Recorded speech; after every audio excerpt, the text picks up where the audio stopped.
ሰላም የቅዱስ ኢንፎ ቤተሰቦች ተወዳጅ ኮሜዲያን ወንደሰን አውራሪስ ባረፈበት የልብ ህመም በሕክምና ሲረዳ ቆይቶ ከዚህ ዓለም በህዳር 21 2018 በሞት ተለይቶናል።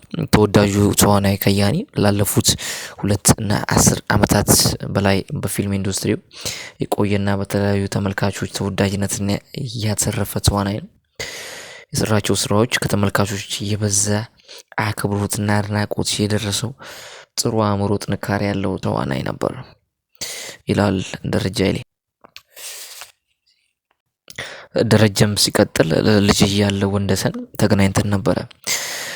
ድርሰትም ሰጥቶኝ ኮሜዲውን እንድሰራለት ጠይቆኝ ነበረ።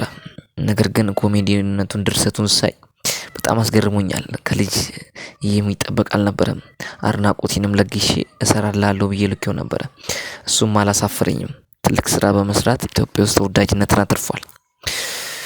በአንድ ወቅት ወንደሰን ሲናገር የመጀመሪያ ስራዬን በኢቲቪ መዝናኛ በተሰጠኝ እድል እንደጀመረ በአንድ ወቅት ተናግሯል።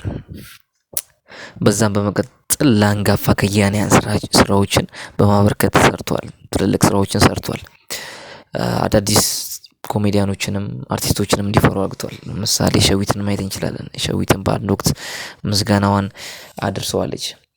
እጅግ የሚያስገርመውና የሚያስደነግጠው ነገር ደግሞ የቤተክርስቲያን አገልጋይ ነው ወንደሰን አውራሪስ።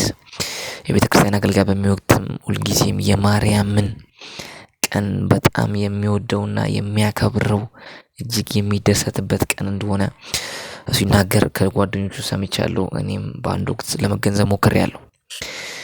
በዛ ቀን ህይወቱ ማለፉ እጅግ አሳዛኝ ያደርገዋል። ህዳር 21 2018 በሚኒሊክ ሆስፒታል አሁን አስክሬኑ እንደሚገኝ እናም በዛው አቅራቢያ ቤተሰቦቹ እንዳሉ ሰምተናል።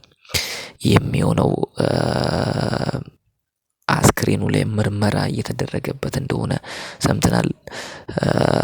የቀብር ስነ ስርዓቱ ምናልባት ሰኞ ላይ ይሆናል የሚል መረጃ እንዳለ አግኝተናል። እኛም በቤተሰቦቻችን አማካኝነት ታላቅ ሀዘን መጽናናትን ለቤተሰቦቹ ለጓደኞቹና ለመላው የኢትዮጵያ ህዝብ እንመኛለን። እናመሰግናለን።